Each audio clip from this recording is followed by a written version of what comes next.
Sasa Biblia imebaini mke, Biblia inasema mke mwema anatoka kwa nani? Kwa hiyo mke sio wa kumweka harambee. Mke usimwachie shangazi yako anamsonya. Mke usimwachie dada yako anamkemea. Mke usimwachie mdogo wako anamkimbiza mkeo. Utakuwa huna akili. Mke asiguswe na ndugu zako, maana yule ameletwa na Mungu kwako. Uko answerable kwa Mungu, sio kwa binamu yako, sio kwa shangazi yako, sio kwa dada yako. Kwa hiyo mkeo ni chombo kitakatifu ulichopewa toka kwa nani? Dada yako akianza kumfanyia sisi, mwambie mkimbize mpaka barabarani, na mwambie nisikuone tena. Mimi nashangaa watakatifu unapewa mkeo, halafu unamwacha shangazi yako sijui mama yako nani sijui wanamkalisha kikao. Wewe wifi, wewe ndio tulikusikia jana, tunajua habari zako. Hey. Ukiwakuta wachukua mkeo, mpeleke ndani, mwambie tengeneza chai niachie hawa. Ndio ananitengenezea chakula cha kuja kukolezea, maana nikitoka nitakuwa nimechoka. Sasa yeye ndio wakunitunza. Naambia haya, twendeni hapa tukae hapa. Haya, mnasemaje?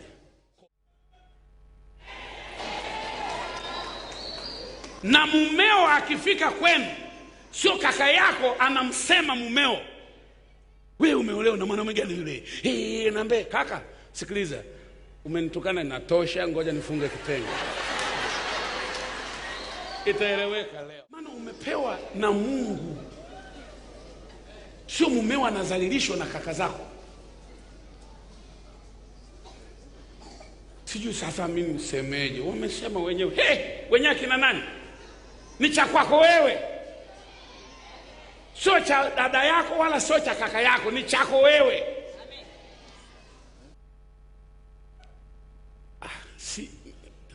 Hebu muangalie mwenzio usoni, mwambie hivi, wewe una akili nzuri kabisa. Haleluya. Angalia ni yapi umepewa na Mungu. Yamewaingia. Usimwache mumeo anajitetea mwenyewe kwenu. Wewe ukifika, mwambie mpenzi wangu, hebu kakae niachie.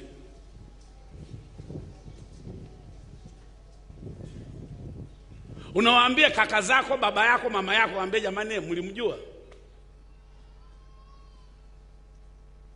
Hapana. Mlimjua nani? Wewe. Ase basi tumalizane na mimi. Mimi ndo mtoto wenu. Haya, semeni mnachosema. Kama kiherehere ni mimi, sio yule. Mimi ndo kiherehere. Kwa tumalizane na mimi. Sio unamwacha mumeo anagombezwa na wakwe zako, na baba yako na mama yako au na ndugu zako. Wewe mwanamke, mimi nakwambia nitakuhesabu akili yako ni mbaya, ni chafu, na humpendi huyo bwana. Mimi sikumfuata baba yako, nilikufuata wewe, si ndio? Yule mwanamume alikufuata wewe. Sasa wale wanapogombana na yeye, wewe ndio uwe msemaji wake kule.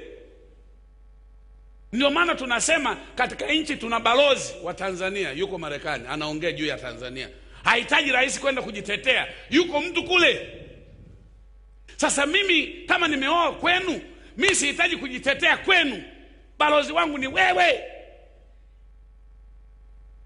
Jipinde mbale mpaka wakuone kweli umeolewa. Haleluya. Ndipo watakaposema jamani, tumwache na cha kwake. Sema chagua mwenyewe, haya nendeni. Anze ndio mtu wache. Kwani wewe si una wa kwako? Unachukua. Utamuuliza baba yako, kwani huyu ni nani? Ni mke wangu. Ndio mama yako, ni nani sasa? Ni mke wangu. Okay. Kwa nini sasa sina mimi na wa kwangu? Kwani huyu alikupendea mtu? Si ni wewe mwenyewe unimpenda? Ndio, na mimi yule nimempenda mwenyewe.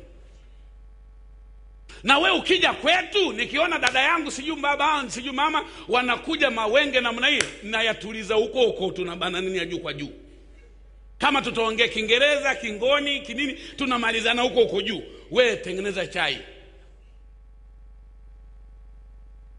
lazima uyajue yepi matakatifu ya Mungu. Usiwaachie nguruwe. Mwambie mwenzao acha ujinga.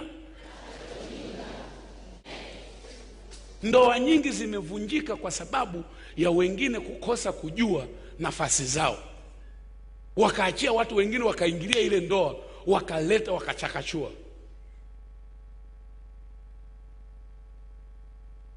Imekuja kuleta shida kweli.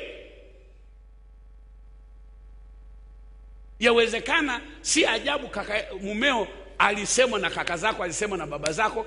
Sasa akafika mahali akachoka, wewe humtetei, akaamua upuzi huu, kapata Hadija kaenda naye. Sasa usianze kulalamika, niombeeni, hatuombi.